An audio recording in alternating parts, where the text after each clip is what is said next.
तहि डरप हरिवंश हित जिनो भ्रमई गुण सलिल पर। तो क्या करें जिससे हमारे हृदय में गुण का प्रभाव न पड़े? बोले जिनका नाम तीनों लोकों का मंगल करने वाला है, उन श्री हरि के चरणों का आश्रय लेकर निरंतर नाम जप करो तो इस गुण चक्र को ध्वंस करके त्रिगुणातीत अवस्था प्रकाशित हो जाएगी। निरंतर नाम इसीलिए कि इस चक्र को तोड़ना है। कभी सतोगुण, कभी रजोगुण, कभी तमोगुण, और जैसा गुण वैसा प्रभाव। तो हम माया के इन त्रिगुण प्रभाव में ही निरंतर बहते रहते हैं। कोई बिरला ऐसा होता है जिससे ऊपर उठे, नहीं तो चले थे प्रेम प्राप्ति के लिए, राजी हो जाते हैं धर्म मानकर माया प्रपंच को स्वीकार करने में। इतना बड़ा आश्रम हो जाए, इतनी बड़ी ये वस्तु वो वस्तु, ये बनना वो बिगाड़ना, बस आए थे सब कुछ विस्मरण करके एकमात्र हरि में आसक्ति करने। देखो, जिसको प्रभु में प्रेम हो जाता है, ये सब बाहरी लीलाएं माया की हैं, होती रहती, उसका इससे कोई महत्व नहीं रहता। कैसे समझा जाए कि महत्व नहीं रहता? उसका आंतरिक स्मरण बाधित नहीं होगा जिसका महत्व। अगर महत्व है तो राजी हो जाएगा, स्मरण छूट जाएगा। स्मरण छूटा तो बड़े से बड़ा धर्म, बड़े से बड़ा शुभ कर्म भजन करने वाले महापुरुषों ने स्वीकार नहीं किया। पूज्य श्री पंडित गया प्रसाद जी महाराज जी के वचन तब माने जाए वो कि भजन भयो है, जब बड़े से बड़े शुभ कर्म को मन न ललचावे, तब माने जाए। क्यों? क्योंकि भजन से बढ़कर कोई महान बात नहीं। अगर हम भजन छूट रहा है और अन्य किसी कार्यों में संतुष्ट हो रहे हैं कि ये धर्म का पालन हो रहा है, ये लोक कल्याण के लिए हम मंदिर की स्थापना करते हैं, अमुक कार्य करते हैं, करो।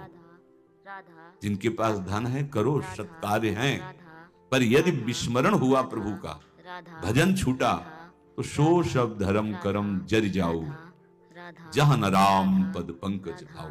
देखो, जो प्रभु श्री कृष्ण में अपने चित्त को समर्पित कर देते हैं, तो त्रिभुवन का कुछ भी उनके लिए महत्व नहीं रखता। कुछ भी। प्रभु के चरणों में आसक्ति करने वाले उपासक की एक बात सुनो।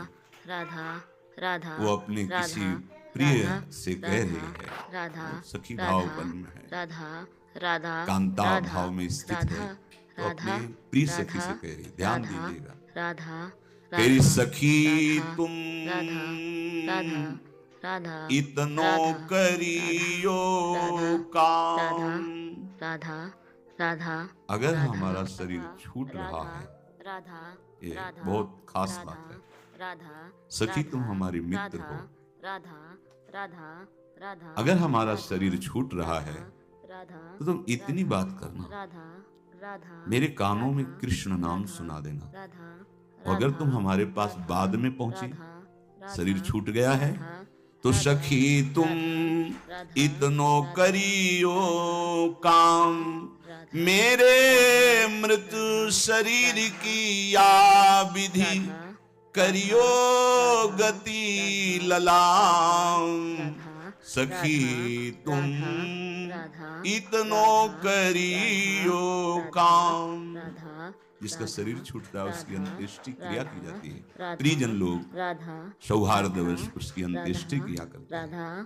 तो सखी तुम इतना काम कर देना। बहुत गूढ़ भाव है सखी का, कांता भाव।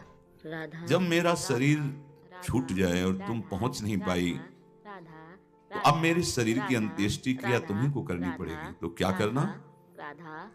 प्राणाधिका सखी तुम, मैंने तुम्हें जीवन भर प्राण से भी अधिक प्यार किया है, क्योंकि तुम कृष्ण प्रेमी हो।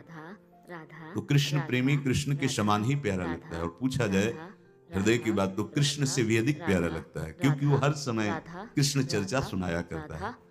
इसलिए प्रभु से अधिक बढ़कर प्यारे प्रभु के जन लगते हैं, क्योंकि नवीन नवीन प्रभु की रूप माधुरी, गुण माधुरी, महिमा सुनाते हैं, तो भूरिदा जना वो ज्यादा प्यारे लगते हैं। तो तुम हमारी प्राणाधिका हो।